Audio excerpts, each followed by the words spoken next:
Hello all dhaba style பன்னீர் gravy வீட்டில் எப்படி செய்யறதுன்னு பார்க்கலாமா. கடாயில் பட்டர் சேர்த்துட்டு 2 துண்டு பட்டை, 3 கிராம்பு, 2 ஏலக்காய், பிரிஞ்சி இலை, பொடியாக கட் பண்ண 2 மீடியம் சைஸ் பெரிய வெங்காயம் சேர்த்து 2 நிமிஷம் போல் மிக்ஸ் பண்ணதுக்கப்புறம் 1 டீஸ்பூன் இஞ்சி பூண்டு பேஸ்ட்டு சேர்த்துட்டு பச்சை வாசனை போகிற அளவுக்கு நல்லா வதக்கிக்கலாம். நெக்ஸ்ட் இதில் 2 மீடியம் சைஸ் தக்காளி அரைச்சி வச்சிருக்கேன். அந்த பேஸ்ட்டை சேர்த்துட்டு 1/4 டீஸ்பூன் மஞ்சள் தூள், 1 டீஸ்பூன் மிளகாய்த்தூள், 1/2 டீஸ்பூன் காஷ்மீரி மிளகாய்த்தூள், 1 டேபிள் ஸ்பூன் மல்லித்தூள் சேர்த்துட்டு நல்லா பச்சை வாசனை போகிற அளவுக்கு வதங்கினதுக்கப்புறம் இதுக்கு ஒரு பேஸ்ட் ஆட் பண்ணிக்கலாம். இந்த பேஸ்ட்டுக்கு பார்த்தீங்கன்னா 1/4 கப் தேங்காய், 4 முந்திரி, 1 டீஸ்பூன் கசகசா சேர்த்துட்டு நல்லா ஃபைன் பேஸ்ட்டாக அரைச்சி எடுத்திருக்கேன். ஸோ அந்த பேஸ்ட்டு சேர்த்து நல்லா மிக்ஸ் பண்ணதுக்கப்புறம் 1 டீஸ்பூன் கரம் மசாலா, 1/2 டீஸ்பூன் சீரகத்தூள் சேர்த்து பச்சை வாசனை போகிற அளவுக்கு வதக்கிக்கலாம். நெக்ஸ்ட் இதில் கட் பண்ணி வச்சிருக்க பன்னீர் ஆட் பண்ணிட்டு தேவையான அளவு தண்ணி ஆட் பண்ணிக்கலாம். நான் ஒரு 2 கப் அளவு தண்ணி ஆட் பண்ணியிருக்கேன்.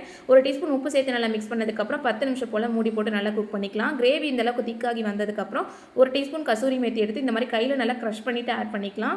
ஃபைனலாக ஒரு பிஞ்ச் அளவு சுகர் ஆட் பண்ணிக்கோங்க. இது நல்லா ஃப்ளேவர் என்ஹான்ஸ் பண்ணி கொடுக்கும். ஸோ அவ்வளோதான், சப்பாத்தி கூட சர்வ் பண்ணிங்கன்னா டேஸ்ட்டு சூப்பராக இருக்கும். கண்டிப்பாக ட்ரை பண்ணி பார்த்துட்டு கமெண்ட்ஸில் சொல்லுங்கள். பாய்.